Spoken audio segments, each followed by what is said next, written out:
नमस्कार, रामात maths classes में आपका एक बार फिर स्वागत है। पिछले वीडियो में हमने घात और घातांक पर आधारित एक सामान्य सी जानकारी प्राप्त की थी। साथ ही हमने घातांक के जो नियम है मूलभूत, उन पे हमने चर्चा की थी। इस वीडियो में मैं आपको कक्षा 6 से लगाकर 8 तक के घात और घातांक पर आधारित जो प्रश्न हैं, उन प्रश्नों को हम सभी को हल करने की कोशिश करेंगे। और पिछले वीडियो में हमने जो घातांक के जो नियम देखे थे, उन नियमों को हम इसमें अप्लाई करेंगे।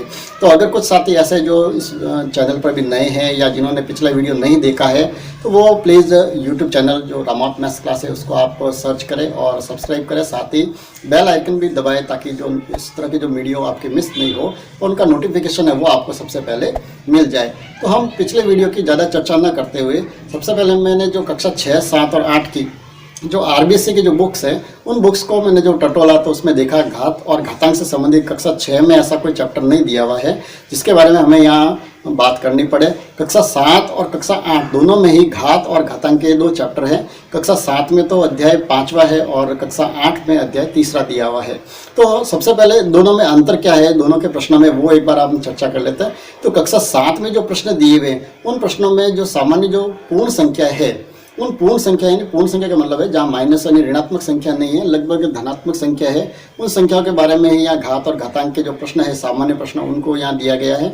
और कक्षा 8 में पूर्णांक और परिमेय संख्या से मतलब है जो भिन्न के रूप में जो संख्या है, उन संख्याओं पर आधारित भी घातों के प्रश्न दिए हुए हैं। तो सबसे पहले तो हम इस वीडियो में कोशिश तो मैं ये करूँगा कि इस वीडियो में हम कक्षा 7 और 8 के सभी प्रश्नों को इसमें हम हल करने की कोशिश करें। फिर भी हो सकता है कि शायद ये वीडियो अगर बड़ा बन जाए, तो मैं कोशिश करूँगा कि जो अगला जो वीडियो होगा वो हम कक्षा 8 के लिए अलग से रखेंगे। ठीक है, तो आप इस वीडियो को कहीं भी मिस ना कीजिए, पूरा वीडियो देखिए और आपको बहुत ही अच्छी इसमें जानकारी मिलेगी।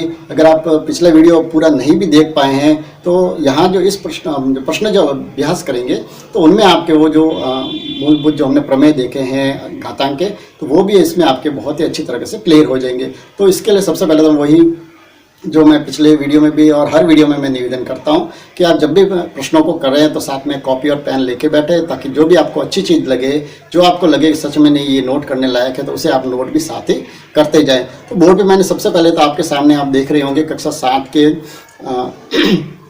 अध्याय 5 के जो प्रश्नावली सबसे पहले जो है 5.1, उसके मैंने कुछ प्रश्न लिख दिए हैं। तो हम उन प्रश्नों पे सबसे पहले चर्चा करते हैं।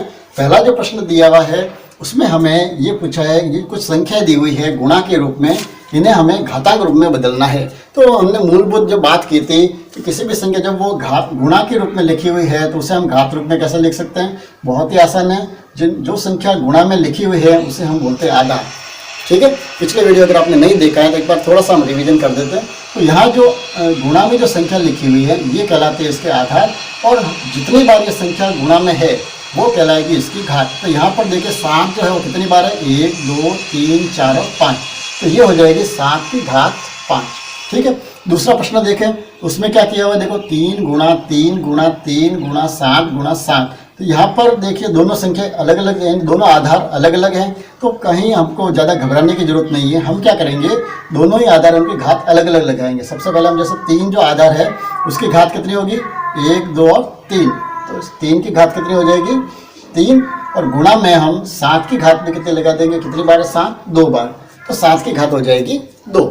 ठीक है, तीसरा जो प्रश्न दिया हुआ है उसमें क्या किया हुआ है, देखिए a जो है a गुणा a और गुणा में लिखा हुआ है b गुणा b। तो यहाँ पर a जो आधार है उसकी घात कितनी हो जाएगी, 1, 2 और 3। उसके बाद b जो है b के आधार, उसकी घात कितनी हो जाएगी, 2 बार है तो 2। चौथा प्रश्न वो भी बिल्कुल सामान्य सा प्रश्न है। यहाँ देखिए 5 और ये t, 2 आधार दिए हुए हैं। तो सबसे पहले तो हम 5 की घात लिख देंगे। 5 की घात कितनी हो जाएगी, 2, और t की घात कितनी हो जाएगी, कितनी बार है t, 3 बार। तो ये एक सामान्य सा प्रश्न है जहां हम इनको घात रूप में बदल सकते हैं। ठीक है, अब दूसरे प्रश्न की तरफ बढ़ते हैं, जहां हमें एक सामान्य संख्या दी हुई है उसे हमें क्या करना है, घात में बदलना है। तो वही हमने पिछले वीडियो में भी देखा था, जब भी किसी भी संख्या को घात में बदलना हो तो सबसे पहले हम क्या करते हैं, उसके अभाज्य गुणनखंड। ठीक है, तो पहला जो प्रश्न है 32, इसके हम अभाज्य गुणनखंड कर देते हैं। क्या होगा, देखो 2 का भाग दिया 16, 2 का भाग दिया 8, 2 का भाग दिया 4, 2 का भाग दिया 2 और 2 का भाग दिया 1। यानी कितनी बार होगी, देखो इससे 2 की घात कितनी हो जाएगी, 1, 2, 3, 4 और 5। तो इसको हमने लिख दिया 2 की घात 5। ओके, दूसरा जो प्रश्न है उसमें क्या दिया हुआ है, 81। तो इसी तरह से हम 81 के भी अभाज्य कर लेते हैं। किससे विभाजित होगा, 2 से तो नहीं होगा, 3 से कर दिया, 27 वापस 3 से किया, 9 वापस 3 से किया, 3 और वापस 3 से कर दिया 1, यानी कितने बने 3 की घात 1 2 3 और 4। ओके, तीसरा जो प्रश्न है 343, तो 343 के भी हम अभाज्य गुणनखंड करते हैं। इस तरह की जो संख्या है ध्यान रखना, 343 है, एक 121 है या 1331 है, इस तरह की जो संख्या है ये परीक्षा में अधिक पूछी जाती है, क्योंकि ये जो एक सामान्य विभाजन इससे नहीं होता है। अभाज्य गुणनखंड जो संख्या है ना 2 या 3 या 5 उनसे विभाजित होते, इनके याद रखें लगभग। जैसे 121 है तो वो किससे होगा, 11 से विभाजित होगा, या 1331 है तो वो भी 11 से विभाजित होगा, या जैसे 343 है तो ये याद रखें ये 7 से ही विभाजित होगा। तो ऐसे जो संख्या अपन को याद रखें उससे क्या होगा, हमारे थोड़े समय की बचत होगी। तो ये 7 से इसको विभाजित किया, कितने आ जाएंगे 49, वापिस 7 से विभाजित किया 7 और वापिस 7 से विभाजित किया, कितने आ गए 1। तो ये जो हो जाएगी कितने हो जाएगी 7 की घात 3। चौथा जो प्रश्न है 125, तो 125 के भी हम अभाज्य कर लेते हैं। किससे विभाजित होगा, 5 से, ये आ गए 25, वापिस 5 से किया 5 और वापिस 5 से किया 1, तो कितने हो गए 5 की घात 3। तो बहुत ही सामान्य से प्रश्न है जो कक्षा 7 में दिए हुए हैं। अब इसी क्रम में हम आगे बढ़ते हुए तीसरे प्रश्न को भी देखते हैं। तीसरा जो प्रश्न दिया हुआ उसमें ये लिखा हुआ है कि बड़ी संख्या बतानी है। 2 संख्या दी हुई है, दोनों घात में दी हुई है। एक तो लिखा हुआ 2 की घात 5 और एक लिखा हुआ 5 की घात 2। इन दोनों को बिल्कुल एक दूसरे का रिवर्स कर दिया है। इसमें 2 आधार है और 5 घात में, और यहाँ 5 आधार है और 2 घात में। तो इनको जब बड़ी या छोटी का अंदाजा लगाना है तो आप सीधे ही घात देखकर इनके अपन बड़ी या छोटी का अंदाजा वैसे नहीं लगा सकते। तो क्या करेंगे हम, इन दोनों को इसका विस्तार रूप हमको करके देखना पड़ेगा। जैसे हमारे पास 2 की घात 5 है और एक 5 की घात 2 है, तो हम इसको क्या करें, 2 की घात 5 का अर्थ हुआ 2 गुणा 2 गुणा 2 गुणा 2, और 5 की घात का मतलब क्या हुआ 5 गुणा 5। तो हमें यहाँ पर इनका मान ज्ञात करना पड़ेगा, तब हमें मालूम पड़ेगा कौन सी संख्या बड़ी है। जैसे इसका हम मान ज्ञात करें, 2 दूनी 4, 4 दूनी 8, 8 दूनी 16 और 16 दूनी 32। ओके, और इसका किया हमने 5 का 5 से किया 25। तो कौन सी बड़ी संख्या बनी, 2 की घात 5। ये बड़ी संख्या है। यानी बड़े या छोटे के लिए कोई शॉर्टकट नहीं है कि जिसकी घात अगर बड़ी होगी तो बड़ी होगी, या जिसकी घात कम है तो वो छोटी संख्या होगी। क्यों, ये जो निर्भर करेगा वो उसके आधार पर निर्भर करेगा, उसका आधार कितना बड़ा है। जितना बड़ा आधार होगा उतनी वो बड़ी संख्या हो सकती है, लेकिन ये भी जरूरी नहीं, क्योंकि अगर आधार बड़ा हो लेकिन घात अगर उसकी कम हो तो जरूरी नहीं वो संख्या बड़ी हो या वो छोटी हो।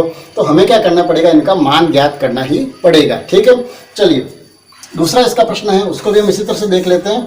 दूसरा जो दिया उसमें दिया हुआ जैसे 3 की घात 5 और दूसरा दिया हुआ है 5 की घात 3। तो क्या करें, वही 3 की घात 5 का अर्थ है 3 को हम 5 बार लिख देते हैं, और 5 की घात 3 का अर्थ है 5 को 3 बार लिख दें। ठीक है, अब इनके उसी तरह से हम गुणा करके पता लगाएंगे कि इसमें से कौन सी संख्या बड़ी है। जैसे 3 का 3 से गुणा किया 9, 9 का 3 से गुणा किया 27, 27 का 3 से किया 27 का 3 से किया 81 और 81 का 3 से किया 243। ओके, इसी तरह से 5 का 5 से किया 25 और 25 का 5 से किया 125। तो इसमें से बड़ी संख्या कौन सी दिखी हमें, 3 की घात 5। देखिए यहाँ पर आधार भले ही छोटा है, यहाँ पर आधार बड़ा था, लेकिन इसकी घात अधिक होने से लगभग वो संख्या बड़ी हो सकती है, लेकिन ये श्योर नहीं है कि वो बड़ी ही होगी। तो हमें उनका मान ज्ञात करना ही पड़ेगा। ठीक है, इसी तरह से जो प्रश्न अन्य और दिए हुए हैं तो उनका भी हम इसी तरह से जो घात है उनका हम विस्तार रूप करके इनका पता लगा सकते हैं। चलिए अब चौथे प्रश्न को हल करते हैं। चौथा जो प्रश्न दिया हुआ है उसमें ये लिखा हुआ है कि अभाज्य गुणनखंड की घातों के रूप में हमें इनमें चेंज करना है। तो वही जो हमने अभी दूसरे प्रश्न में जो किया था वही क्या करना पड़ेगा, ये जो संख्या दी हुई है उनके हमें अभाज्य गुणनखंड करने हैं। अब अभाज्य संख्या कौन सी होती है या अभाज्य गुणनखंड कैसे करते हैं ये हमने पिछले वीडियो में भी किया हुआ है, तो आप वहाँ से भी देख सकते हैं। और इसके अलावा अगर आपको जैसे एक सामान्य से प्रक्रिया है ये अगर आप नहीं भी जानते हैं तो कोई फ़र्क नहीं पड़ता है। मैं जो पढ़ाता हूँ बिल्कुल बेसिक से पढ़ाता हूँ, बिल्कुल यही सोच के पढ़ाता हूँ कि मेरे सामने जो बच्चे बैठे हैं उन सारी मेरी अपेक्षा मेरे ऊपर है कि वो सारी जो तैयारी मैं खुद करवाऊँगा, और आप कुछ भी नहीं जानते हैं यही सोचकर मैं सारे वीडियो बनाता हूँ। और आपको बिल्कुल एक देखेंगे तो इस तरह के भी वीडियो मेरे बने हुए हैं, तो आप देख सकते हैं जिसमें लसब मसब करने हैं वो भी बिल्कुल सामान्य रूप से अभाज्य गुणनखंड करने हैं वो भी मैंने सिखाए हुए हैं, तो आप वहाँ से भी इस वीडियो देख के सीख सकते हैं। ठीक है, 324 के सबसे पहले अभाज्य गुणनखंड करें, इसमें हमने 2 का भाग दिया। ये 324 जब बड़ी संख्या है तो हमेशा ध्यान रखें कभी भी उसको आप डायरेक्ट ना करें, क्योंकि डायरेक्ट करने से कई बार हमारे गलत हो सकते हैं। 2 एकम 2, ये हो गए 12, ये 6 दूनी 12, 0, ये 4 आ गए 2, कितने आ गए 162। ये मैंने लिख दिए 162। वापस 2 से भाग दिया, कितने होंगे 8 दूनी 16, 1 एकम 1। वापस 2 का तो भाग जाएगा नहीं, किसका जाएगा 3 का, कितने हो जाएंगे 27 3 81। वापस 3 का दिया 9 बार, 9 में 3 का दिया 3 और 3 में 3 का दिया 1। तो ये जो इसके अभाज्य गुणनखंड आए हैं, अब हम जो 324 को घात रूप में लिखेंगे तो क्या करना पड़ेगा हमें। देखिए 2 कितनी बार है, 1 और 2 बार, तो 2 की घात तो हो जाएगी 2 और 3 की घात कितनी होगी 1 2 3 और 4, तो 3 की घात हम लिख देंगे 4। ओके, तो बहुत ही आसान है। ये जो संख्या जो दी हुई है, वैसे दूसरा है 625, तो 625 के भी हम अभाज्य गुणनखंड करें, किससे विभाजित होगा ये 5 से गुणा भाग दिया है 125, वापस 5 का दिया 25, वापस 5 का दिया 5 और वापस 5 का दिया 1, यानी 625 है तो उसके क्या होंगे घात रूप में बदलेंगे तो 1 2 3 और 4, 5 की घात कितनी हो जाएगी 4। ओके, चलिए इसी तरह तीसरी जो संख्या है उसको भी एक बार हम कर लेते हैं, और चौथा जो प्रश्न है वो मैं आपके अभ्यास के लिए छोड़ूंगा ताकि आप उसको एक बार करने की कोशिश करें। फिर भी अगर कहीं आपको समस्या आती है तो ज़्यादा चिंता करने की ज़रूरत नहीं है। यूट्यूब जो चैनल है उसी में नीचे कमेंट्स बॉक्स है, तो उसमें आप अपना कमेंट्स लिख दीजिए कि मुझे ये समस्या आ रही है, तो इस समस्या का सॉल्यूशन भी मैं आपको भेज दूंगा। ठीक है, चलिए तो तीसरा जो प्रश्न है उसको हम हल करते हैं। सबसे पहले इसमें 2 का भाग दिया, कितनी बार जाएगा 2 पंजे 10, ये 4 और 0, वापस 2 का भाग दिया 2 दूनी 4, 7 दूनी 14, वापस 2 का भाग दिया 135, वापस देखिए 3 और 5 8 और 1 9, तो 3 का भाग जाएगा, 3 का भाग दिया कितने हुए 4 तिया 12, 5 तिया 15, वापस हम 3 का भाग दिया कितनी बार 15 बार, वापस 3 का भाग दिया 5 बार और वापस 5 का भाग दिया 1 बार। ठीक है, तो ये जो है 1080, इसको हम घात में बदले, देखिए कितने 2 की घात कितनी बनी 1 2 और 3, तो 2 की घात 3, उसके बाद में 3 की घात कितनी 1 2 और 3, 3 की घात 3 और 5 की घात कितनी बनी 1 बार है, तो ये 5 की घात 1। ठीक है, तो इस तरह से हम आसानी के साथ किसी भी संख्या को घात रूप में बदल सकते हैं। ठीक है, इसका जो चौथा प्रश्न है इसको आप खुद करने की कोशिश करें, बहुत ही सामान्य है, इससे भी ज़्यादा सरल है, तो आप इसको आसानी से करें। चलिए अगला जो प्रश्न है, पांचवा प्रश्न और छठा प्रश्न दोनों ही समान है। दोनों में क्या करना है, इसमें लिखा हुआ है सरल कीजिए और छठे प्रश्न में लिखा हुआ है मान ज्ञात कीजिए। तो जब भी इस तरह से प्रश्न जो है सरल करो या मान ज्ञात करो, तो इसमें हमें क्या करना है, इनका हमें आंसर निकालना है। जैसे यहाँ लिखा हुआ है 2 गुणा 3 की घात 4, तो हमें क्या करना है, यहाँ 2 और 3 की घात 4 है, 3 को हम 4 बार इस तरह से गुणा में लिख के हमें इनके आंसर लाने हैं, बस इतना सा काम करना है। देखिए गुणा किया, 2 का गुणा 3 से किया कितने 3 दूनी 6, 6 का 3 से किया 6 तिया 18, 18 का 3 से किया 18 तिया 54 और 54 को 3 से हम गुणा कर देते हैं और ये हो जाएगा हमारा प्रश्न पूरा। 4 तिया 12, 1 5 तिया 15 और 1 16, 162। ठीक है, बहुत ही सामान्य सा प्रश्न है। दूसरा जो प्रश्न है जैसे 7 की घात 3, तो क्या करना है 7 को 3 बार लिखना है और ये हमने 5 लिख दिया और तीनों का सबका जब गुणा करेंगे तो आंसर आ जाएगा। इसी तरह से 5 की घात 3 और 2 की घात 2, तो ये जो प्रश्न है सारे ही इस तरह से करने हैं। छठा जो प्रश्न दिया हुआ है उसमें कुछ ऋणात्मक संख्या दी हुई है, तो उनको हम कैसे हल करेंगे वो का वो तरीका। जैसे -1 की घात 3 है, तो हम -1 गुणा -1 गुणा -1, इसको हम 3 बार लिख देंगे। यहाँ हमें क्या करना पड़ेगा, निशानों का गुणा भी करेंगे, माइनस माइनस प्लस, प्लस का माइनस से करेंगे तो माइनस, तो ये माइनस का 1 आ गया। इसी तरह से ये -5 की घात 4 है, तो हम -5 को कितनी बार लिखेंगे 4 बार। ठीक है, अब इसमें देखिए सबसे पहले निशानों का गुणा करना पड़ेगा, माइनस माइनस। देखिए आप अगर नहीं जानते हैं तो आपको एक बार मैं बता भी दूँ कि जो निशान है जब उनका गुणा करते हैं तो क्या करना पड़ता है। देखिए अगर हमारे पास 2 माइनस के निशान है, उनके बीच में गुणा करना है तो वो संख्या प्लस में बदल जाती है। ठीक है, अगर एक संख्या माइनस में है और एक संख्या प्लस में है तो प्लस माइनस क्या होगा, माइनस आएगा निशान, या पहली संख्या प्लस है और दूसरी संख्या माइनस है फिर भी क्या आएगा माइनस। ओके, और अगर दोनों संख्या प्लस में है तो कोई समस्या ही नहीं है, हमें वही निशान लगाना है। ठीक, ये है एक माइनस का गुणा करने का तरीका। ठीक है, तो इसको जो हम करेंगे सबसे पहले माइनस का देखिए, माइनस से गुणा किया क्या बन गया ये प्लस। अब प्लस का हमने वापस माइनस से गुणा किया तो प्लस माइनस क्या होता है, प्लस माइनस माइनस, और माइनस का वापस माइनस से गुणा किया तो ये हो गया प्लस। अब 5 का 5 से गुणा किया 25, 25 का 5 से किया 125 और 125 का 5 से किया 625। ठीक है, इसी तरह से तीसरा और चौथा जो है, जैसे इसमें -4 की घात 2 दी हुई है और इसमें -2 की घात 3 दी हुई है, तो इनके भी अपन इसी तरह से आंसर ज्ञात करेंगे। सारे प्रश्न करवाएंगे तो शायद वीडियो ज़्यादा बड़ा बन जाएगा। चलिए अब आगे हम बढ़ते हैं और प्रश्नावली जो है अगली जो है 5.2 उसकी तरफ बढ़ते हैं। उस प्रश्नावली को करने से पहले हम एक बार पुनः रिवीजन कर लेते हैं जो पिछले वीडियो में हमने की है। क्या करना पड़ेगा, क्योंकि उसमें हमें सारे घातांक के जो नियम है उन नियमों के आधारित होकर हमें प्रश्न हल करने पड़ेंगे। तो उसका हम एक बार पुनः एक छोटा सा रिवीजन कर देते हैं, फिर हम प्रश्नों को हल करेंगे। तो हमने पहला जो नियम देखा था वो ये था कि अगर एक आधार है उसके ऊपर कुछ घात दी हुई है, गुणा में उसी आधार पर कोई दूसरी घात है, तो अगर घातों में तो गुणा में अगर घात है तो क्या होता है, घातों का जोड़ करेंगे, उनको जोड़ना पड़ेगा। और अगर इसी तरह से अगर घात दी हुई है और उनके बीच में अगर भाग का निशान है, यानी आधार समान होने चाहिए और उनके ऊपर अलग अलग घातें दी हुई है, अगर बीच में भाग का निशान है तो क्या करेंगे, हम घातों को घटाएंगे। तीसरा जो नियम हमने देखा था वो क्या था, अगर किसी संख्या पे घात है और उस घात के ऊपर पुनः घात है तो क्या करना पड़ेगा, हमें घातों का गुणा करना पड़ेगा। ये जो 3 जो आधारभूत नियम है, इन नियमों का हमें इन प्रश्नों में उपयोग करना है। साथ ही कुछ जो छोटे जो नियम मैंने जब बताए थे उन प्रश्नों को, उन जो नियमों उनको भी हम यहाँ अप्लाई करेंगे और उन प्रश्नों को अपन एक बार हल कर लेते हैं। ठीक है, ज़्यादा प्रश्न दिख रहे हैं लेकिन बहुत ही छोटे छोटे प्रश्न है, इसलिए सबको अपन एक ही साथ मैं करने की कोशिश कर रहा हूँ। आप ध्यान से देखिए। जैसे पहला जो प्रश्न दिया है उसमें यह दिया हुआ 3 की घात 7 गुणा 3 की घात 8। तो यहाँ पर देखिए दोनों के आधार समान है और घातें अलग अलग दी, बीच में निशान कौन सा है, गुणा का। तो क्या करना पड़ेगा, हमें घातों की जोड़ करनी है। यानी ये कितनी हो जाएगी, 3 की घात 7 प्लस 8, यानी 3 की घात कितनी हो गई, 15। चलिए दूसरा जो है उसमें इसी तरह से 4 की घात 7 और गुणा में 4 की घात 2, आधार समान है तो कितनी हो जाएगी, 4 की घात 7 और 2 जोड़ दो, 7 और 2 कितने हो गए, 9। तीसरा प्रश्न उसमें भी इसी तरह से देखिए ए और ए आधार समान है तो ए लिख दिया और गुणा में घातें जोड़ दो, 5 और 4 कितने हो जाएगी, 1 की घात 9।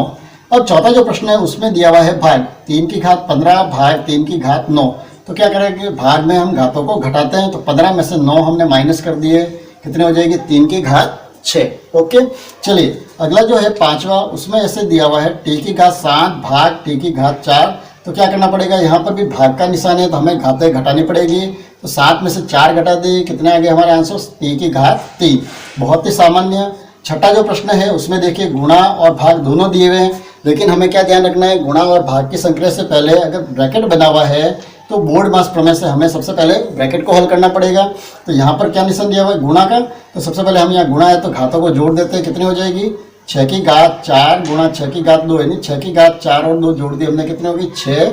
और फिर हमने उसमें से 6 की घात 5 घटा दीजिए, यानी 6 की घात 6 में से 5 गए, कितने बच गई, 1।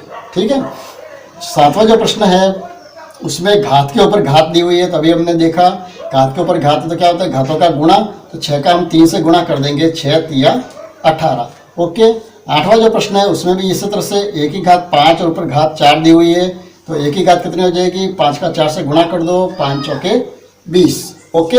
अगला जो प्रश्न है 9, उसमें क्या किया हुआ है, देखिए 5 की घात 5 दी हुई है और 8 की घात 5 दी हुई है। अब यहाँ पर ये 3 नियम लागू नहीं है। यहाँ पर कौन सा है, जब संख्याएं तो अलग अलग हो लेकिन अगर उनकी घात समान है तो हम क्या करेंगे, दोनों संख्याओं को गुणा में लिख देंगे और उनकी एक कॉमन घात हम ऊपर लिख देंगे इस तरह से। तो यहाँ पर हमें देखिए 5 और 8 दोनों अलग अलग आधार है तो हम दोनों 5 गुणा 8 लिख देंगे और कोष्टक में हमने ये घात को कॉमन कर दिया 5। 8 पंजे कितने हो गए, 40। तो ये हो जाएगी 40 की घात 5। ठीक है। 10वां प्रश्न वो भी इसी तरह से है, a की घात 3 और b की घात 3। तो हम क्या कर देंगे, a और b दोनों को गुणा में लिख देंगे और ऊपर ये घात हो जाएगी 3, तो हो जाएगी ab घात 3। चलिए 11वां जो प्रश्न है इसका वो भी इसी तरह से 7 की घात 5 भाग 7 की घात 5, दोनों ही भाग में।